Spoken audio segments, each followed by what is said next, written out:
ನಮಸ್ಕಾರ ಸ್ನೇಹಿತರೆ, ಇದೀಗ ತಾನೇ ಬಂದ ಮುಖ್ಯವಾದ ಮಾಹಿತಿಗಳು. 200 ಯೂನಿಟ್ ಉಚಿತ ವಿದ್ಯುತ್ ಕೊಡುವ ಗೃಹ ಜ್ಯೋತಿಯಲ್ಲಿ ಯಾವುದೇ ಬದಲಾವಣೆ ಇಲ್ಲ, ಅರ್ಹರಲ್ಲದವರನ್ನು ಮಾತ್ರ ತೆಗೆಯುತ್ತಿದ್ದೇವೆ ಎಂದ ಇಂಧನ ಸಚಿವ ಕೆಜೆ ಜಾರ್ಜ್ ಅವರು ಮತ್ತೊಂದೆಡೆಯಲ್ಲಿ ಗೃಹಲಕ್ಷ್ಮಿ ಮತ್ತು ಗೃಹ ಜ್ಯೋತಿ ಪರಿಶೀಲನೆಗೆ ಸಂಗ್ರಹಿಸುತ್ತಿರುವ ಮಾಹಿತಿ ಕುರಿತು ಜನರಲ್ಲಿ ಆತಂಕ. ಏನಿದು ಮಾಹಿತಿ ಎಂಬುದನ್ನು ನೋಡೋಣ. ಇನ್ನು ಮನೆ ಬಾಗಿಲಿಗೆ ಬರ್ತಾರೆ BLO ಅಧಿಕಾರಿಗಳು. SIR ಫಾರ್ಮ್ ತುಂಬುವುದು ಹೇಗೆ, ಮತದಾರರ ಪಟ್ಟಿಯಲ್ಲಿ ನಿಮ್ಮ ಹೆಸರು ಹೇಗೆ ಉಳಿಸಿಕೊಳ್ಳಬೇಕು, ಆನ್ಲೈನ್ ಮುಖಾಂತರವೂ ಕೂಡ ಹೇಗೆ ಅರ್ಜಿ ಸಲ್ಲಿಕೆ ಮಾಡಬೇಕು, ಈ ಎಲ್ಲ ಮಾಹಿತಿ ನೋಡೋಣ. ಕೇಂದ್ರದ ಸಚಿವ ಸಂಪುಟ ಪುನರಚನೆಗೆ ಕೌಂಟ್ ಡೌನ್ ಶುರು. ಅಮಿತ್ ಶಾಗೆ ಸಿಗಲಿದೆ ಮತ್ತೊಂದು ಉನ್ನತ ಹುದ್ದೆ. ಇತ್ತ ನಿರ್ಮಲಾ ಸೀತಾರಾಮನ್ ಅವರಿಗೆ ಬೇರೆ ಖಾತೆ ಕೊಡಲಿದ್ದಾರಂತೆ, ಆ ಬಗ್ಗೆಯೂ ಕೂಡ ಮಾಹಿತಿ ನೋಡೋಣ ಸ್ನೇಹಿತರೆ. ಮತ್ತೊಂದೆಡೆಯಲ್ಲಿ ಮಾಜಿ ಮುಖ್ಯಮಂತ್ರಿ ಸಿದ್ದರಾಮಯ್ಯ ಎದುರು ಶಾಸಕ ಪ್ರದೀಪ್ ಈಶ್ವರ್ ಅವರ ಕಣ್ಣೀರು. ಚಪ್ಪಲಿ ಎಸೆತ ಪ್ರಕರಣ ಕುರಿತಂತೆ ಭಾವುಕರಾಗಿ ಮಾತನಾಡಿದ್ದು, ಇತ್ತ ಮಾಜಿ ಸಿಎಂ ಸಿದ್ದರಾಮಯ್ಯ ಮತ್ತು ಹಾಲಿ ಸಿಎಂ DK ಶಿವಕುಮಾರ್ ಅವರು ಧೈರ್ಯ ತುಂಬಿದ್ದಾರೆ. ಎಲ್ಲ ಮಾಹಿತಿಗಳನ್ನ ಡೀಟೇಲ್ ಆಗಿ ನೋಡೋಣ. ಅದಕ್ಕೂ ಮೊದಲು ನೀವು ನಮ್ಮ ಚಾನಲ್ಗೆ ಮೊದಲು ಬಾರಿ ಭೇಟಿ ಕೊಡುತ್ತಿದ್ರೆ ದಯವಿಟ್ಟು ಸಬ್ಸ್ಕ್ರೈಬ್ ಮಾಡಿಕೊಳ್ಳಿ. ಪಕ್ಕದಲ್ಲಿ ಕಾಣಿಸುವ ಬೆಲ್ ಕೂಡ ಒತ್ತಿದ್ರೆ ಕರ್ನಾಟಕದ ಮುಖ್ಯವಾದ ಮಾಹಿತಿಗಳು ನಿಮಗೆ ಸಿಗುತ್ತವೆ. ವಿಡಿಯೋಗೆ ಲೈಕ್ ಮಾಡಿ ಮತ್ತು ವಿಡಿಯೋ ಪೂರ್ತಿಯಾಗಿ ನೋಡಿ.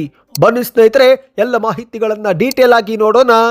ಇದೀಗ ರಾಜ್ಯದ ಕಾಂಗ್ರೆಸ್ ಸರ್ಕಾರದ ಗ್ಯಾರಂಟಿ ಯೋಜನೆಗಳನ್ನ ಒಂದೊಂದಾಗಿ ಪರಿಷ್ಕರಣೆಗೆ ಸರ್ಕಾರ ಕೈ ಹಾಕಿದ್ದು, ಇದೇ ಒಂದು ವಿಚಾರ ಕುರಿತಂತೆ ಸಾರ್ವಜನಿಕ ವಲಯದಲ್ಲಿ ತೀವ್ರ ಚರ್ಚೆಗಳು ಶುರುವಾಗಿದೆ. ಹೌದು ಗೆಳೆಯರೆ, ನಮಗೆ ಗ್ಯಾರಂಟಿ ಯೋಜನೆ ಎಲ್ಲಿ ನಿಲ್ಲುತ್ತು ಎಂಬ ಒಂದು ಭಯ ಮೂಡಿದ್ದು, ಇದೇ ಮಧ್ಯೆ ತುಮಕೂರಲ್ಲಿ ಮಾಧ್ಯಮಗಳ ಮುಂದೆ ಇಂಧನ ಇಲಾಖೆ ಸಚಿವ ಕೆಜೆ ಜಾರ್ಜ್ ಅವರು ಗೃಹ ಜ್ಯೋತಿ ಯೋಜನೆಗೆ ಸಂಬಂಧಿಸಿದಂತೆ ಕೆಲ ಮಾಹಿತಿಗಳನ್ನ ಕೊಟ್ಟಿದ್ದಾರೆ. ಹೌದು, ಸುದ್ದಿಗಾರರ ಜೊತೆಗೆ ಮಾತನಾಡಿದಂತೆ ಇವರು ಕರ್ನಾಟಕದಲ್ಲಿ ಈಗಾಗಲೇ ಗೃಹಲಕ್ಷ್ಮಿ ಯೋಜನೆಯ ಪರಿಷ್ಕರಣೆ ಪ್ರಕ್ರಿಯೆ ಯಶಸ್ವಿಯಾಗಿ ನಡೆದಿದೆ. ಅದರಂತೆ ಗೃಹ ಜ್ಯೋತಿ ಯೋಜನೆಯೂ ಕೂಡ ಪರಿಷ್ಕರಿಸುತ್ತೇವೆ. ಈ ಒಂದು ಗೃಹ ಜ್ಯೋತಿ ಉಚಿತ ವಿದ್ಯುತ್ ಯೋಜನೆ ನಿಯಮಾವಳಿಗಳಲ್ಲಿ ಯಾವುದೇ ರೀತಿಯ ಹೊಸ ಪರಿಷ್ಕರಣೆ ಅಥವಾ ಹೊಸ ಬದಲಾವಣೆ ನಾವು ಮಾಡುವುದಿಲ್ಲ.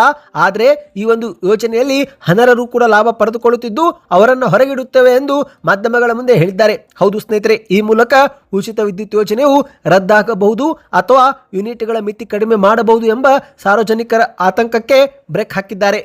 ಅಷ್ಟು ಮಾತ್ರವಲ್ಲ, ಮತ್ತೆ ಮುಂದುವರೆದು ಮಾತನಾಡಿದ ಇವರು, ಈ ಒಂದು ಗೃಹ ಜ್ಯೋತಿ ಯೋಜನೆ ದುರುಪಯೋಗವನ್ನು ತಡೆಗಟ್ಟಲು ನಾವು ಕಟ್ಟುನಿಟ್ಟಿನ ಕ್ರಮ ತೆಗೆದುಕೊಳ್ಳುತ್ತಿದ್ದೇವೆ. ಗೃಹ ಜ್ಯೋತಿ ಯೋಜನೆಯಡಿಯಲ್ಲಿ ಅರ್ಹರಲ್ಲದವರು ಮತ್ತು ನಿಯಮಗಳನ್ನು ಮೀರಿ ಯಾರು ಸೌಲಭ್ಯ ಪಡೆದಿದ್ದಾರೋ ಅಂತಹ ಅನರ್ಹ ಫಲಾನುಭವಿಗಳನ್ನು ಗುರುತಿಸಿ ಅವರನ್ನು ಪಟ್ಟಿಯಿಂದ ಕೈ ಬಿಡುತ್ತೇವೆ. ಈ ಸಮಯದಲ್ಲಿ ಅರ್ಹ ಬಡ ಮತ್ತು ಮಧ್ಯಮ ವರ್ಗದವರಿಗೆ ಯಾವುದೇ ತೊಂದರೆ ಆಗಲು ನಾವು ಕೊಡುವುದಿಲ್ಲ. ಈ ಒಂದು ಯೋಜನೆ ಲಾಭ ಪ್ರತಿ ಅರ್ಹ ಫಲಾನುಭವಿಗಳಿಗೆ ತಲುಪಿಸುವುದೇ ನಮ್ಮ ಸರ್ಕಾರದ ಮೂಲ ಉದ್ದೇಶವಾಗಿದೆ ಎಂದು ಸ್ಪಷ್ಟನೆ ಕೊಟ್ಟಿದ್ದಾರೆ. ತೆರಿಗೆ ಪಾವತಿ ಮಾಡುತ್ತಿರುವರು, ಸರ್ಕಾರಿ ನೌಕರರು ಅಥವಾ ಯೋಜನೆಯ ಮೂಲ ಮಾನದಂಡಗಳನ್ನು ಉಲ್ಲಂಘಿಸಿ ಯಾರು ಉಚಿತ ವಿದ್ಯುತ್ ಪಡೆದುಕೊಳ್ಳುತ್ತಿದ್ದಾರೋ ಅಂಥವರನ್ನ ವ್ಯವಸ್ಥಿತವಾಗಿ ಪತ್ತೆ ಹಚ್ಚುತ್ತಿದ್ದೇವೆ. ಇಂತಹ ಅನರ್ಹರನ್ನ ಯೋಜನೆಯಿಂದ ಹೊರಗಿಟ್ಟರೆ ಆಗ ಸರ್ಕಾರದ ಬೊಕ್ಕಸಕ್ಕೆ ಆಗುವ ಅನಗತ್ಯ ಹೊರೆಯೂ ಕೂಡ ತಪ್ಪುತ್ತೆ. ಯಾವುದೇ ಒಬ್ಬ ನಿಜ ಮತ್ತು ಅರ್ಹ ಫಲಾನುಭವಿಗಳಿಗೆ ಇದರಿಂದ ತೊಂದರೆ ಆಗಲು ನಾವು ಬಿಡುವುದಿಲ್ಲ ಎಂದು ಭರವಸೆ ಕೊಟ್ಟಿದ್ದಾರೆ. ಒಟ್ಟಿನಲ್ಲಿ ಸ್ನೇಹಿತರೆ, ಗ್ಯಾರಂಟಿ ಯೋಜನೆಗಳು ಬಂದಾಗುತ್ತವೆ, ಇನ್ನು ಮುಂದೆ ಗ್ಯಾರಂಟಿಗಳು ಇರೋದಿಲ್ಲ ಎಂಬ ವಿಪಕ್ಷಗಳ ಟೀಕೆ ಮತ್ತು ವದಂತಿಗಳಿಗೆ ಕೆಜೆ ಜಾರ್ಜ್ ಅವರು ಉತ್ತರ ಕೊಟ್ಟಿದ್ದಾರೆ. ನಿಯಮಾವಳಿ ಪ್ರಕಾರ ಅರ್ಹತೆ ಹೊಂದಿರುವ ಪ್ರತಿಯೊಬ್ಬ ಫಲಾನುಭವಿಗಳಿಗೂ ಗೃಹ ಜ್ಯೋತಿ ಉಚಿತ ವಿದ್ಯುತ್ ಸಿಗುವ ಸೌಲಭ್ಯ ಎಂದಿನಂತೆ ಮುಂದುವರಿಯುತ್ತೆ ಎಂದು ಮತ್ತೊಮ್ಮೆ ಪುನರುಚ್ಚರಿಸಿದ್ದಾರೆ. ಆದರೆ ಸ್ನೇಹಿತರೆ, ಇದೀಗ ಸಾರ್ವಜನಿಕರಲ್ಲಿ ಒಂದು ಆತಂಕ ಮನೆ ಮಾಡಿದೆ. ಹೌದು, ಅದೇನೆಂದ್ರೆ ಒಂದು ಕಡೆಯಲ್ಲಿ ರಾಜ್ಯ ಸರ್ಕಾರ ಅನರ್ಹರನ್ನ ಗೃಹಲಕ್ಷ್ಮಿ ಗೃಹ ಜ್ಯೋತಿ ಯೋಜನೆಯಿಂದ ಹೊರಗಿಡಲು ಮತ್ತೊಮ್ಮೆ ಮರು ಪರಿಶೀಲನೆ ಕೆಲಸಕ್ಕೆ ಕೈ ಹಾಕಿದೆ. ಆದರೆ ಸ್ನೇಹಿತರೆ, ಈ ಒಂದು ಅನರ್ಹರನ್ನ ಗುರುತಿಸುವ ನೆಪದಲ್ಲಿ ಸಂಗ್ರಹಿಸಲಾಗುತ್ತಿರುವ ಮಾಹಿತಿ ಕುರಿತಂತೆ ಮುಂದಿನ ದಿನಗಳಲ್ಲಿ ನಮಗೆ ಏನಾದರೂ ತೊಂದರೆ ಆಗುತ್ತೆ ಎಂಬ ಒಂದು ಅನುಮಾನ ಜನಸಾಮಾನ್ಯರಲ್ಲಿ ಕಾಡಲು ಆರಂಭಿಸಿದೆ. ಹೌದು, ಗೃಹ ಜ್ಯೋತಿ ಯೋಜನೆಯಡಿಯಲ್ಲಿ ಅರ್ಹ ಫಲಾನುಭವಿಗಳನ್ನು ಗುರುತಿಸಲು ಸಂಗ್ರಹಿಸಲಾಗುತ್ತಿರುವ ಮಾಹಿತಿಗಳಲ್ಲಿ ಹಲವಾರು ಪ್ರಶ್ನೆಗಳನ್ನು ಕೇಳಲಾಗುತ್ತಿದೆ. ಸರ್ಕಾರಿ ನೌಕರರೇ, ಖಾಸಗಿ ನೌಕರರು, ಏನು ಕೆಲಸ ಮಾಡಿಕೊಂಡಿದ್ದೀರಿ, ಆದಾಯ ತೆರಿಗೆ ಏನಾದರೂ ಕಟ್ಟುತ್ತೀರಾ, ಇಂತಹ ನಾನಾ ಪ್ರಶ್ನೆಗಳನ್ನು ಕೇಳುತ್ತಿದ್ದಾರೆ. ಜೊತೆಗೆ ಜಾತಿ ಮತ್ತು ಆದಾಯಕ್ಕೆ ಸಂಬಂಧಪಟ್ಟ ಮಾಹಿತಿಗಳನ್ನು ಕೂಡ ಸಂಗ್ರಹಿಸುತ್ತಿದ್ದು ಇದು ಸಾರ್ವಜನಿಕರಲ್ಲಿ ಆತಂಕ ಸೃಷ್ಟಿ ಮಾಡಿದೆ. ಯಾಕಂದ್ರೆ ಸ್ನೇಹಿತರೆ, ರಾಜ್ಯದಲ್ಲಿ ಕಾಂಗ್ರೆಸ್ ಸರ್ಕಾರ ಅಧಿಕಾರಕ್ಕೆ ಬಂದು ಕಳೆದ 3 ವರ್ಷಗಳಲ್ಲಿ ಯಾವತ್ತೂ ಕೇಳದಂತ ಮಾಹಿತಿ ಈಗ ಕೇಳುತ್ತಿದ್ದಾರೆ. ಸರಿಯಾಗಿ ಇಷ್ಟು ದಿನ ಗ್ಯಾರಂಟಿ ಸೌಲಭ್ಯಗಳನ್ನು ಕೊಡಲಾಗುತ್ತಿತ್ತು, ಆದರೆ ಏಕಾಏಕಿ ಮುಖ್ಯಮಂತ್ರಿ ಸ್ಥಾನ ಬದಲಾಗುತ್ತಿದ್ದಂತೆ ಯೋಜನೆ ಫಲಾನುಭವಿಗಳ ಪರಿಷ್ಕರಣೆಗೆ ಕೈ ಹಾಕಿ ಮಾಹಿತಿಗಳನ್ನು ಸಂಗ್ರಹಿಸುತ್ತಿದ್ದು ಈ ಬಗ್ಗೆ ಈಗ ಚರ್ಚೆ ಶುರುವಾಗಿದೆ. ಹೌದು, ಜಾತಿಗೆ ಸಂಬಂಧಪಟ್ಟಂತೆ ಯಾವುದೇ ಪ್ರಮಾಣ ಪತ್ರ ಸಲ್ಲಿಸಬೇಕಾಗಿಲ್ಲ ಎಂದು ಈಗಾಗಲೇ ರಾಜ್ಯ ಸರ್ಕಾರ ಹೇಳುತ್ತಿದೆ. ಆದರೆ ಮತ್ತೊಂದೆಡೆಯಲ್ಲಿ ನಮೂನೆಯಲ್ಲಿ ಜಾತಿಯ ಕಾಲಂ ಈಗಲೂ ಕೂಡ ಇದ್ದು ಆ ಬಗ್ಗೆ ಮಾಹಿತಿಗಳನ್ನು ಕೇಳಲಾಗುತ್ತಿದೆ. ಕೇಳಲಾಗುತ್ತಿದ್ದು, ಇದರಿಂದ ಫಲಾನುಭವಿಗಳು ಆತಂಕಕ್ಕೆ ಒಳಗಾಗಿದ್ದಾರೆ. ಅಂದಹಾಗೆ ಸ್ನೇಹಿತರೆ, ಇಂದು ಸರ್ಕಾರಿ ನೌಕರರಲ್ಲಿ ಬಹುತೇಕರು ಆದಾಯ ತೆರಿಗೆ ಪಾವತಿ ಮಾಡುತ್ತಾರೆ. ಈ ಒಂದು ಹಿಂದೆ ಗೃಹಲಕ್ಷ್ಮಿ ಯೋಜನೆಗೆ ಮಾತ್ರ ಆದಾಯ ತೆರಿಗೆ ಪಾವತಿ ಮಾಡುತ್ತಿರಬಾರದು ಮತ್ತು GST ಕಟ್ಟುತ್ತಿರಬಾರದು ಎಂಬ ಷರತ್ತು ವಿಧಿಸಲಾಗಿತ್ತು. ಆ ಸಮಯದಲ್ಲಿ ಗೃಹ ಜ್ಯೋತಿಗೆ ಯಾವುದೇ ಇಂತಹ ಷರತ್ತು ಇದ್ದಿದ್ದಿಲ್ಲ.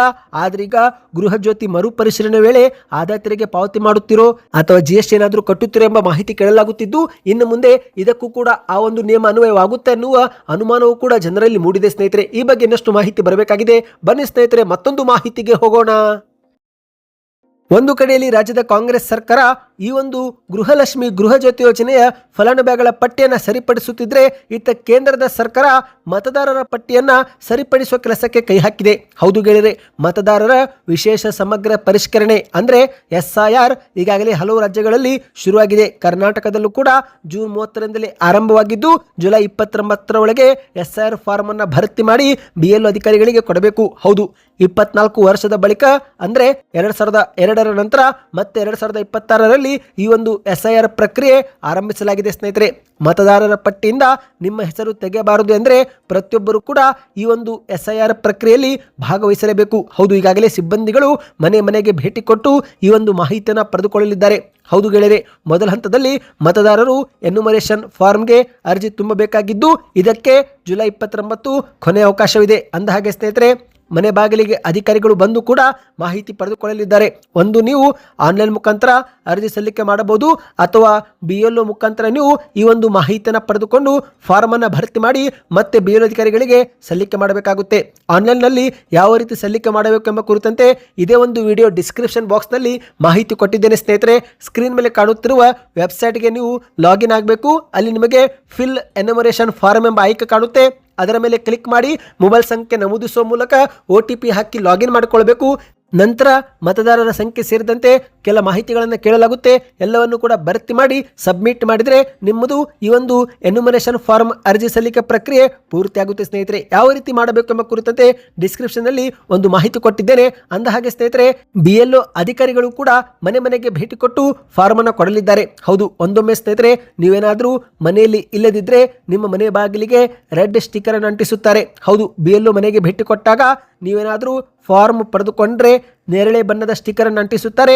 ಒಂದೊಮ್ಮೆ ಮನೆಯಲ್ಲಿ ಯಾರೂ ಇಲ್ಲವೆಂದರೆ ಅಥವಾ ಮನೆಗೆ ಬೀಗ ಹಾಕಿದ್ರೆ ಆಗ ಮಾತ್ರ ಕೆಂಪು ಕಲರ್ ವೃತ್ತಾಕಾರದ ಸ್ಟಿಕ್ಕರ್ ಅಂಟಿಸಿ ಅದರಲ್ಲಿ ಮುಂದೆ ಮತ್ತೆ ಯಾವಾಗ ಬರ್ತಾರೆ ಸೇರಿದಂತೆ ಪ್ರಮುಖ ಮಾಹಿತಿಗಳನ್ನು ಕೊಟ್ಟಿರುತ್ತಾರೆ ಸ್ನೇಹಿತರೆ. ಅಧಿಕಾರಿಗಳು ಮನೆಗೆ ಬಂದಾಗ ಸದಸ್ಯರು ಇಲ್ಲದಿದ್ದರೆ ಆಗ ಆನ್ಲೈನ್ ಮುಖಾಂತರ ಅರ್ಜಿ ಸಲ್ಲಿಕೆ ಮಾಡುವ ಅವಕಾಶವೂ ಕೂಡ ಕಲ್ಪಿಸಿಕೊಡಲಾಗಿದೆ. ಮನೆಯಲ್ಲೇ ಕುಳಿತು ಯಾವ ರೀತಿ ಅರ್ಜಿ ಹಾಕಬೇಕು ಎಂಬ ವಿಡಿಯೋ ನಿಮಗೆ ಬೇಕಂದ್ರೆ ಕಮೆಂಟ್ನಲ್ಲಿ SIR ವಿಡಿಯೋ ಎಂದು ಕಮೆಂಟ್ ಮಾಡಿ ಸ್ನೇಹಿತರೆ. ಶೀಘ್ರವೇ ವಿಡಿಯೋ ಮಾಡಿಕೊಂಡು ಬರುತ್ತೇವೆ. ಬನ್ನಿ ಗೆಳೆಯರೆ, ಮತ್ತೊಂದು ಮಾಹಿತಿಗೆ ಹೋಗೋಣ.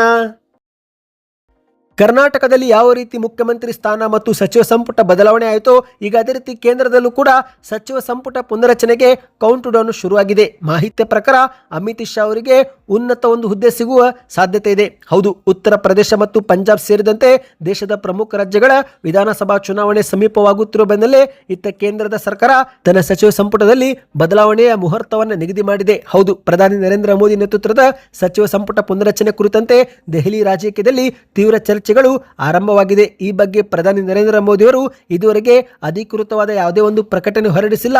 ಆದರೂ ಕೂಡ ಮಾಧ್ಯಮಗಳಲ್ಲಿ ಯಾರಿಗೆ ಯಾವೆಲ್ಲ ಸ್ಥಾನ ಸಿಗಬಹುದು ಎಂಬ ಕುರಿತಂತೆ ಚರ್ಚೆಗಳು ಶುರುವಾಗಿದೆ ಸ್ನೇಹಿತರೆ.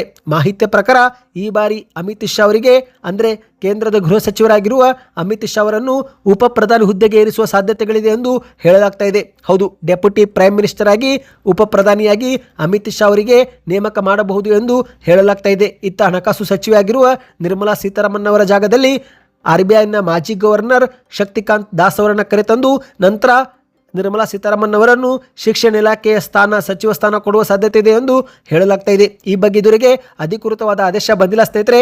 ಸೋಮವಾರದಂದು ಮಾಹಿತಿ ಹೊರಬೀಳಲಿದೆ. ಬನ್ನಿ ಮತ್ತೊಂದು ಮಾಹಿತಿಗೆ ಹೋಗೋಣ.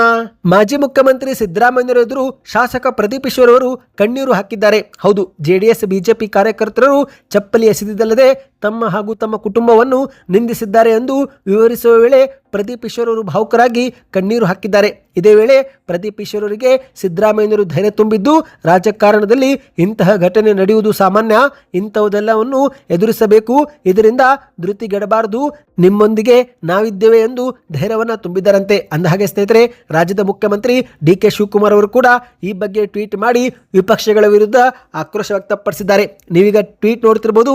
ಇದು ಸಿಎಂ ಡಿ.ಕೆ. ಶಿವಕುಮಾರ್ ಅವರೇ ಮಾಡಿದ ಟ್ವೀಟ್ ಆಗಿದೆ. ಸಾರ್ವಜನಿಕವಾಗಿ ಸೋತಾಗ ಸಭ್ಯತೆಯೂ ಕೂಡ ಸತ್ತು ಹೋಗುತ್ತದೆ. ಚಿಕ್ಕಬಳ್ಳಾಪುರದ ಶಾಸಕರಾದ ಪ್ರದೀಪ್ ಈಶ್ವರ್ ಅವರ ಮೇಲೆ ಚಪ್ಪಲಿ ಎಸೆದ ನೀಚ ಕೃತ್ಯವು ವಿರೋಧ ಪಕ್ಷದವರ ಹತಾಶೆಯ ಪರಮಾವಧಿ.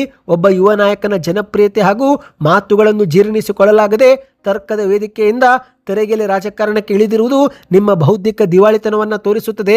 ಪ್ರಜಾಪ್ರಭುತ್ವದ ಆಶಯಗಳನ್ನು ಬೀದಿಗೆ ತಂದು ಹರಾಜಿಗಿಟ್ಟಿರುವ ನೀವು ನಿಮ್ಮ ಕಾರ್ಯಕರ್ತರಿಗೆ ಕಲಿಸುತ್ತಿರುವ ಸಂಸ್ಕಾರವಾದರೂ ಇಂತಹದ್ದೇನಾ? ನೆನಪಿರಲಿ, ಇಂತಹ ಹಿಂಸಾತ್ಮಕ ದಾಳಿಗಳು ನಮ್ಮ ನಾಯಕರ ಹೋರಾಟದ ಹಾದಿಯನ್ನು ಮತ್ತಷ್ಟು ಗಟ್ಟಿಗೊಳಿಸುತ್ತದೆ ಹೊರತು ಎಂದಿಗೂ ಧೃತಿಗೆಡಿಸುವುದಿಲ್ಲ. ಇದು ಬಸವಣ್ಣವರ, ಕುವೆಂಪು ಅವರ ಶಾಂತಿಪ್ರಿಯ ಕರ್ನಾಟಕ. ಇಲ್ಲಿ ಇಂತಹ ವಿಕೃತ ಹಿಂಸಾತ್ಮಕ ಪುಂಡಾಟಿಕೆಗಳಿಗೆ ಜಾಗವಿಲ್ಲ. ಸಾರ್ವಜನಿಕ ಸಭ್ಯತೆಯ ಗಡಿ ದಾಟಿದ ಪ್ರತಿಯೊಬ್ಬರ ವಿರುದ್ಧ ನಾವು ಕಠಿಣ ಕಾನೂನು ಕ್ರಮ ತೆಗೆದುಕೊಳ್ಳುತ್ತೇವೆ. ಇನ್ನು ಪ್ರದೀಪ್ ಈಶ್ವರ್ ಅವರು ಧೃತಿಗೆಡಬೇಕಾಗಿಲ್ಲ, ಅವರ ಜೊತೆಗೆ ನಾವೆಲ್ಲರೂ ಕೂಡ ಇದ್ದೇವೆ ಎಂದು ಸಿಎಂ ಡಿ.ಕೆ. ಶಿವಕುಮಾರ್ ಅವರು ಟ್ವೀಟ್ ಮಾಡಿದ್ದಾರೆ. ಸದ್ಯಕ್ಕೆ ಎಷ್ಟೇ ಇತ್ತು ಮಾಹಿತಿಗಳು ಇಷ್ಟವೆನಿಸಿದ್ರೆ ದಯವಿಟ್ಟು ಚಾನಲ್ಗೆ ಸಬ್ಸ್ಕ್ರೈಬ್ ಆಗಿ.